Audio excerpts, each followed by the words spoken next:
Hello.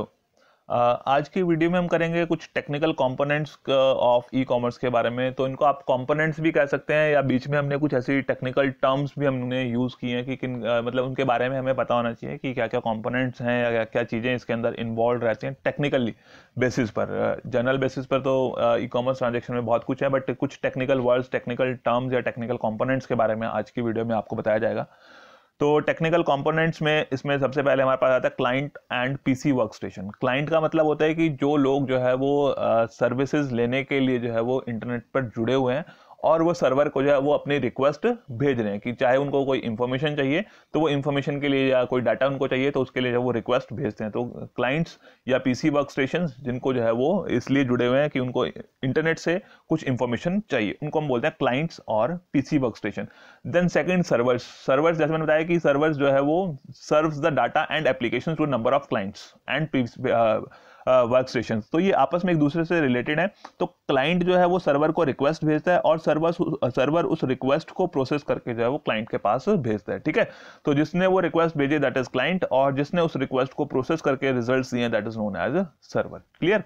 Then transmission media. Transmission media कि किस media के थ्रू जो है वो इंफॉर्मेशन ट्रेवल करेगी। तो उसमें चाहे वो कॉपर वायर है, कोएक्सियल केबल है, ऑप्टिकल फाइबर है, सैटेलाइट्स हैं, तो किस तरह से इंफॉर्मेशन जो है वो ट्रांसमिट होनी है एक जगह से दूसरी जगह पर, तो वो ट्रांसमिशन मीडिया, उसको हम ट्रांसमिशन मीडिया बोलते हैं, जिससे जो है वो इंफॉर्मेशन, जिसके थ्रू इंफॉर्मेशन ट्रेवल करती है, चाहे वो सैटेलाइट है, चाहे वो ऑप्टिकल फाइबर है, कोएक्सियल केबल है, कॉपर वायर है, तो उसके थ्रू इंफॉर्मेशन एक जगह से दूसरी जगह ट्रेवल करती है।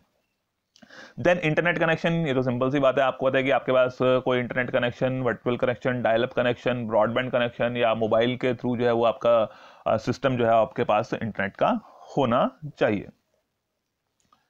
Then intranet. इंट्रानेट मीन्स की a network within the organization की, that is internal to an organization की, एक ऑर्गेनाइजेशन के अंदर ही अंदर जो भी उसके अंदर ट्रांजैक्शंस होनी है, इंफॉर्मेशन की शेयरिंग होनी है, वो जो एक नेटवर्क अंदर बना है जिसमें जिन्होंने अपने काम को प्रोसेस को करना है, इंफॉर्मेशन शेयर करनी है, that is internet. Clear. Then firewall. इसके बारे में क्या पता है आपको? फायरवॉल बहुत बार सुना होगा आपने, फायरवॉल फायरवॉल। अच्छा, आपके घर में दीवार होगी, बनाई होगी ना बाउंड्री वॉल, तो किस लिए बनाई जाती है? कि अनऑथोराइजली कोई आपके घर में एक्सेस ना कर ले, अनऑथोराइजली आपके घर में ना घुस जाए, इसलिए मैं आता है ना बाउंड्री वाल अपने अपने घर के जो है चारों तरफ बनाई होती है कि बाउंड्री वाल है हमारी। तो बाउंड्री वाल इसलिए बनाई है कि अनऑथोराइजली जो है वो कोई ना आए, जिसको हम ऑथोराइज करें वही जो है उसकी एंट्री हो।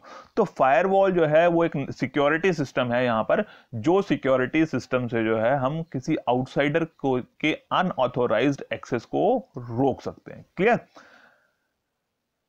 Then extranet.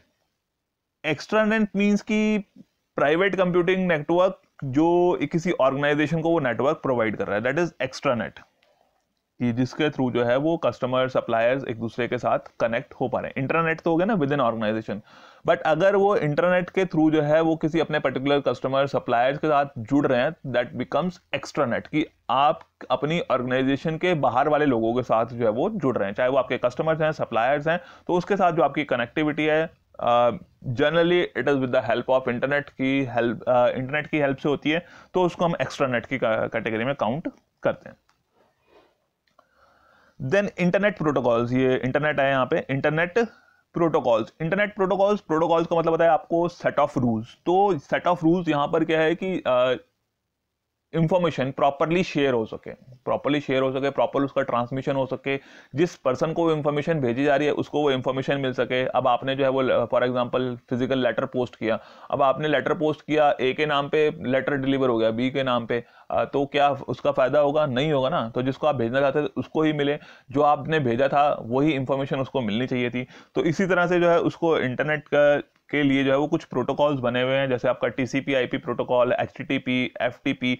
तो ये प्रोटोकॉल्स हैं जिससे जो है आइडेंटिफिकेशन होती है कि वो मैसेज इंफॉर्मेशन किसके पास जानी है, किस प्रोसेस में जानी है, क्योंकि जो आपका ये data with the help of internet जो ट्रैवल करता है वो डिजिटल फॉर्म में ट्रैवल करता है। किसमें करता है? डिजिटल फॉर्म में ट्रैवल करता है। तो डिजिटल फॉर्म में जो है उसके पैकेट्स बन के जो है वो, अगर आपने कोई फाइल भेजी है तो वो फाइल जो है वो पैकेट्स में कन्वर्ट होके जाती है, उसके कुछ टुकड़े बन जाते हैं। तो वो टुकड़े बन जाते हैं, तो उन टुकड़ों को जो है जब वो फाइनल डेस्टिनेशन पर पहुंचते हैं तो उनकी दोबारा से प्रॉपर वही अरेंजमेंट होनी जरूरी है। तो उसके लिए डिफरेंट इंटरनेट प्रोटोकॉल्स हैं जो हमें जो है वो इन ई कॉमर्स ट्रांजेक्शन्स को कंप्लीट करने में हेल्प करते हैं। देन प्रॉक्सी सर्वर्स जो है बेसिकली क्या है कि इंटरमीडियरी का काम करते हैं। प्रॉक्सी सर्वर्स इंटरमीडियरी का काम करते हैं जो क्लाइंट्स और रियल सर्वर के बीच में जो है वो कनेक्शन एस्टेब्लिश करवाते हैं। They are known as proxy servers. Bastion host, तो बाशन होस्ट जो है एक गेटवे है इनसाइड एंड आउटसाइड नेटवर्क। ये एक स्पेशलाइज्ड कंप्यूटर बना होता है जो कि इनसाइड और आउटसाइड नेटवर्क को जो है के बीच में एक गेटवे का काम करता है। तो जो गेटवे है उसके बारे में आपको पता ही है कि वो गेटवे जो है, उस गेटवे से जो है गेट आपने क्यों लगाया था, ताकि आप किसी को जिसको एंट्री देनी है उसको एंट्री मिल सके, जिसकी एंट्री को आपने रिस्ट्रिक्ट करना है उसकी एंट्री को रिस्ट्रिक्ट किया जा सके। उसलिए जो है वो बास्टन होस्ट का काम वही गेटवे की फॉर्म में है कि उसने जो है वो ट्रांजेक्शन देखनी है कि किस को ऑथोराइज एक्सेस देना है, किसको एक्सेस नहीं देना है। देन ट्रांजेक्शन सर्वर का काम है कि बिजनेस ऑपरेशंस को कंप्लीट करने के लिए, वो ट्रांजेक्शन्स कंप्लीट करवाने के लिए कि जो है वो सर्वर और क्लाइंट के बीच में ट्रांजेक्शन्स कंप्लीट हो सके, तो उसके लिए एक डेडिकेटेड सर्वर है जिसने जो है वो डिफरेंट ऑपरेशंस को मैनेज करना होता है, उसको बोलते हैं transaction server.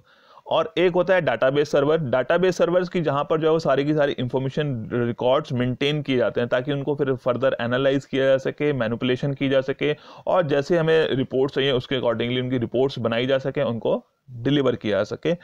And one is router route decide करता है कि अगर हम सिंपल से शब्दों में कहें तो रूट डिसाइड करता है और दो या दो से ज़्यादा नेटवर्क्स को आपस में कनेक्ट करने के लिए कि कौन से रूट के थ्रू जो है वो इंफॉर्मेशन ट्रेवल करेगी, कैसे एक दूसरे से जो है वो डिफरेंट नेटवर्क्स आपस में जो है वो कनेक्ट रहेंगे। वो एक फिजिकल डिवाइस होता है रूटर जिससे उनको कनेक्ट किया जा सकता है। तो ये कुछ बेसिक सी टर्म्स थी जिनको कई बार हमें जो है वो बीच बीच में यूज़ करना पड़ता है, तो इनके बारे में हमें पता रहे ताकि हम चीज़ों को अच्छे से समझ सकें। Okay, thank you.